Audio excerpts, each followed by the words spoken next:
Τζα. Ναι. Αυτό είναι εργαλείο. Σήμερα βρες κάποια καρσόνα. Τα διάλογα ρε, εσπρέ.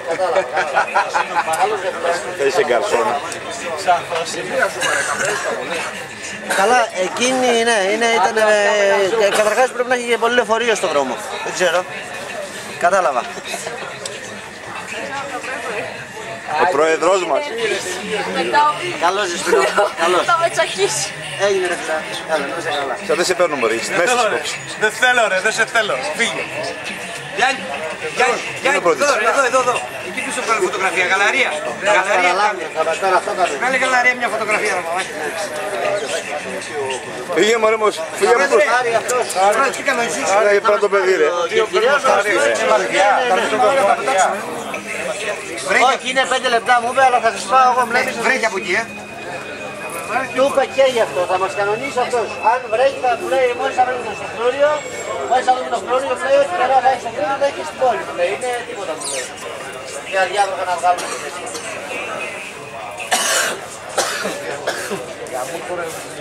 Μπακόλο. Έλα Μάκη μου, έλα, πάρ' το. Δεν μπορώ να ακούω. Δεν μπορώ να ακούω αυτά. Δεν μπορώ, με πιάνει ενεργεία. Μάκη, ζεσταίνω. Τώρα μετά από 5 χρόνια έξω θα το δούμε. Μετά από 25 θα τη δούμε. Εγώ να δεις. Δεν πάει. Έχεις φορά. Ρούφα. ωραίο πράγμα. Φύσα ρούφα τράβα τόνα. Μωρό μου. Σαπνάδα έφανα. Τίποτα άλλο. Το δικό σου. Να πάρουμε και τον Ιταλό της παρέας. Κάτσε να πάρουμε και τον Ιταλό της παρέας εδώ. Τι δεν το κάνουμε τίποτα.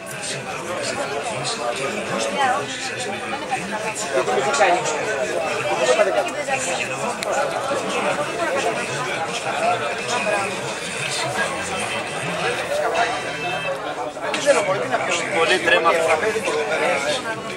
Πάμε στη Γαλλία. Πρόεδρε, πώς κατορά. Άρα κατρίσω ρε μαλάκα. Μην κοιτάξεις πάνω από τις φορές. Σιγά.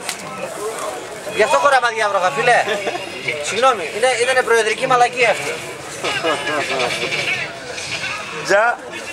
Πού είσαι τον πίνα. Προεδρική μαλακία κανονικά. Σου είπα εγώ γιατί μπαίνεις από εξωτερικά, γιατί μπαίνεις. Βρέχει σήμερα.